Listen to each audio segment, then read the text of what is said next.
मध्य प्रदेश वासियों नमस्कार। मध्य प्रदेश की दतिया विधानसभा सीट से विधायक राजेंद्र भारती की विधायकी चली गई है।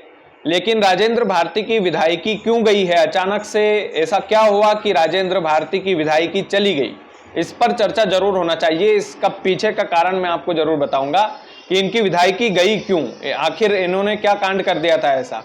लेकिन नरोत्तम मिश्रा फिर से चर्चा में आने लगे हैं, क्योंकि नरोत्तम मिश्रा जो मध्य प्रदेश के पूर्व गृह मंत्री थे, उन्हीं को हराकर राजेंद्र भारती कांग्रेस के विधायक बने थे। कांग्रेस पार्टी ने उनको टिकट दिया था और नरोत्तम मिश्रा को हराया था राजेंद्र भारती ने, यानी कि बड़ी अचीवमेंट थी। अब सुगबुगाहट यह हो रही है कि राजेंद्र भारती की विधायकी चली गई है, तो क्या दतिया में उपचुनाव होगा।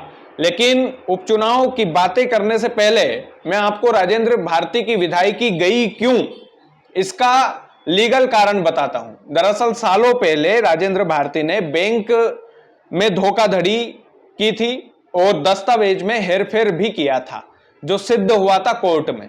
मामला यह था कि भूमि विकास बैंक से 10,50,000 रुपए की एफडी करवाई थी अपनी मां के नाम पर। 10,50,000 रुपए की एफडी कराई और वो उस एफडी की जो अवधि थी वो थी 3 साल की।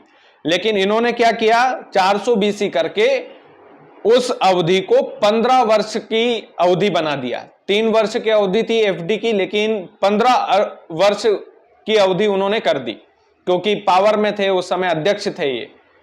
तो उसका फायदा इन्होंने इलीगल तरीके से उठाया और 10,50,000 रुपए की जो एफडी थी उसमें दस्तावेज में हेरफेर भी किए, अपनी मां के नाम पर ये एफडी कराई।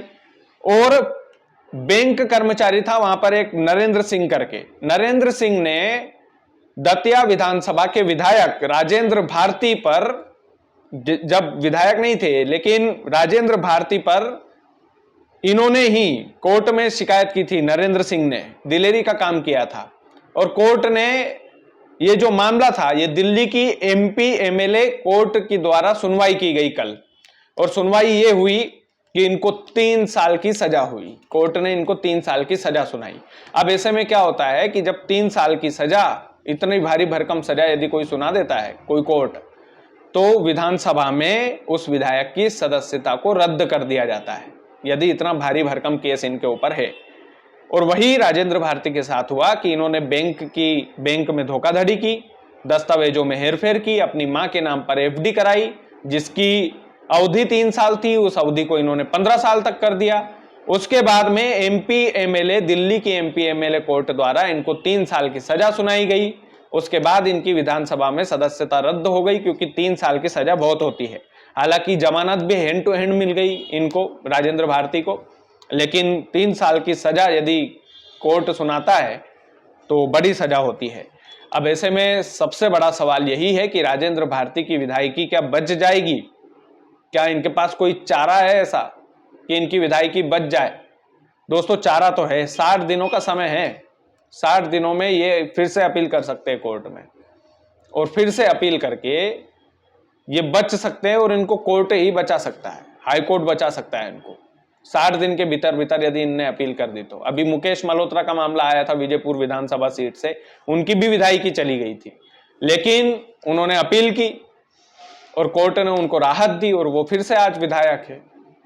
दतिया में भी वो हो सकता है कि ये अपील करें, कोर्ट इन पर कुछ दया याचना कर ले कि ठीक है, कोर्ट के द्वारा दिया गया फरमान 60 दिन के अंदर अगर ये अपील करते हैं तो कोर्ट क्या फैसला सुनाता है उसके ऊपर निर्भर करेगा कि दतिया में उपचुनाव होगा कि नहीं होगा।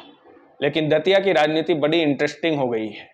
इंटरेस्टिंग, कई लोग तो ये भी बोल रहे हैं कि भैया नरोत्तम मिश्रा जी ने बहुत अच्छी पूजा पाठ करवाई थी दतिया में, उसका फल उनको मिलने लगा है। लेकिन ये फल मिलेगा या नहीं मिलेगा, ये अभी भी हाई कोर्ट के हाथ में है।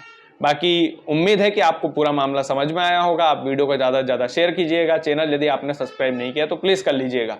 बहुत बहुत धन्यवाद।